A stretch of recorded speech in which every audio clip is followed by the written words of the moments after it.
Le Caire est nommé la ville des 1000 minarets. Ceci était il y a plusieurs années. À l'heure actuelle, on a de loin dépassé les 1000 minarets, surtout que dans la nouvelle capitale administrative, nous avons la plus grande mosquée et la plus grande cathédrale au Proche-Orient. Les destinations touristiques sont variées. Les destinations touristiques culturelles, étant donné que nous avons le grand musée, le plus grand musée au Proche-Orient à l'heure actuelle, le grand musée du Caire. Des travaux ont été effectués au pied des pyramides de manière à installer un restaurant superbe ouvert face aux pyramides. Et alors là, les réservations se font un mois à l'avance. Il y a aussi le tourisme balnéaire pour la relaxation. Et même, vous pouvez avoir des pancartes et des panneaux pour vous dire « Relaxation Beach » ou « plage de relaxation », plage pour les sports nautiques, plage pour la plongée et autres. Et donc, avec les corails et avec le snorkeling et avec toutes les activités nautiques, et chaque destination a une nationalité qui la préfère. Les Allemands préfèrent Marsa Alam avec toutes les réserves naturelles qui s'y trouvent, comme Aras Mohammed et autres. Vous avez aussi les Italiens et les Russes. Les Italiens pour Sharm el-Sheikh et vous avez les Russes surtout à Hurghada qui est une destination favorable aux Russes et évidemment ceux qui cherchent les égyptomanes ou ceux qui souffrent de l'égyptomanie, les Français à leur tête préfèrent les destinations culturelles. Luxor et Assouan, avec là où se trouve le tiers des monuments du monde, un musée ouvert, splendide, avec le temple du Karnak, avec le temple de Hatshepsut, et vous avez aussi le Nil, la partie du Nil que se trouve à Assouan et la Nubie est la plus limpide, la plus claire. Au point que ceux qui se trouvent sur les bateaux peuvent prendre l'eau et faire du thé. Par exemple, sur le bateau, les tout petits bateaux pour ceux qui font la pêche, par exemple. Et évidemment, vous avez le temple de Feyala et autres. Pour revenir à la ville du Grand Caire, évidemment, qui est une grande destination culturelle avec la civilisation copte, la civilisation islamique, les différentes, et évidemment l'Égypte ancienne avec le musée national de la civilisation.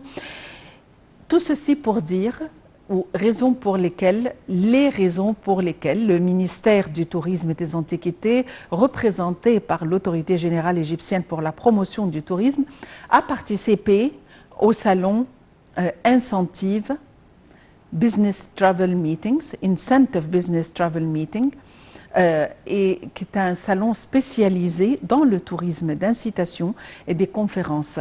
Ce salon s'est tenu à Barcelone, en Espagne, du 28 au 30 novembre. Il faut dire que les salons et les foires sont tenus dans plusieurs pays comme en Allemagne, en France et autres pour faire la promotion du tourisme en Égypte, pour que les gens en savent plus, pour qu'ils puissent aussi choisir leur destination. Il y a aussi le tourisme médical ou du bien-être, là, qui vont pour être ensevelis dans le sable pour le rhumatisme et autres. Vous avez le tourisme des oasis et vous savez l'oasis de Siwa qui a une grande particularité, là où il y a des hôtels, comme on les appelle éco-friendly, ou qui sont amis avec l'écosystème, l'écotourisme ou le tourisme vert, comme on l'appelle, des hôtels où il n'y a pas d'électricité, que des bougies. Et les gens n'utilisent pas leur portable, ne regardent pas la télévision. C'est comme une retraite éloignée, là où il y a de petits lacs, il y a vraiment la beauté, il y a les palmiers. Alors là, c'est une grande beauté. Pour sa part, le président, directeur général de l'autorité générale égyptienne pour la promotion du tourisme, a expliqué que la participation de l'autorité à cette exposition s'inscrit dans le cadre de sa volonté de promouvoir évidemment les différents modèles touristiques qui caractérisent la destination touristique égyptienne. Et pour nous donner plus d'explications, nous avons le plaisir d'avoir en ligne Madame Nagia Fanous, qui est directrice au musée du Caire. Madame Nagia Fanous, bonjour et bienvenue avec nous. Bonjour, merci. Le ministère du Tourisme et des Antiquités a participé à un salon qui s'appelle Incentive Business Travel Meeting. C'est un salon spécialisé dans le tourisme d'incitation et des conférences. Un tourisme, une exposition ou une foire qui s'est tenue à Barcelone du 28 au 30 novembre. Quelle est l'importance de ce genre de foire, Madame Nagia Fanous?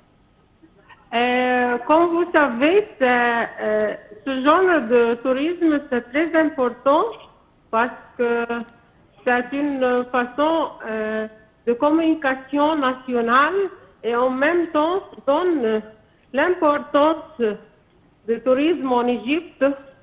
Et comme vous savez, il y a des autres conférences qui sont connues et c'est très récemment comme des conférences qui sont faites dans la ville, par exemple, de Sharm el-Sheikh, ici en Égypte, où était à bâton, plus qu'il dépose des moyens de transport modernes et en même temps d'un aéroport international et des salles équipés dans les grands hôtels. Et il y a les lieux aussi en Égypte qu'on fait comme des genres de conférences comme ça. Mais tout ça nous donne ça donne l'importance de l'Égypte même et donne aussi, ajoute le profit de l'Égypte et l'intérêt pour attirer et donne l'attraction pour les touristes pour venir ici en Égypte et en communiquer aussi avec les autres pays pour faire l'attraction convenable pour le tourisme en général. C'est très important, ce sont des conférences internationales très importantes pour le tourisme même. Quelles sont les nouvelles du Grand Musée du Caire? Nous avons 2 minutes, Madame Nagia Fanous. Le Grand Musée du Caire, quelles sont les dernières nouvelles? Les dernières nouvelles, toutes les préparations, il est prêt pour l'inauguration. Vous pouvez, on attend seulement le temps exact pour ouvrir, pour inaugurer le grand musée. C'est un grand musée international pour une seule civilisation, la plus ancienne civilisation du monde, la civilisation égyptienne, et il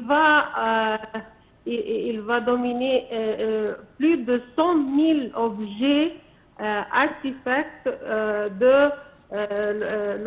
des anciennes périodes de l'Égypte, depuis les périodes pré-dynastie jusqu'à la fin des périodes gréco-romaines, et aussi des collections, toute la collection pour la première fois, toute la collection de Toutankhamon qui contient 5900 objets appartenant à Toutankhamon et aussi des autres collections qui appartenant à de différentes rois de l'Égypte ancienne, même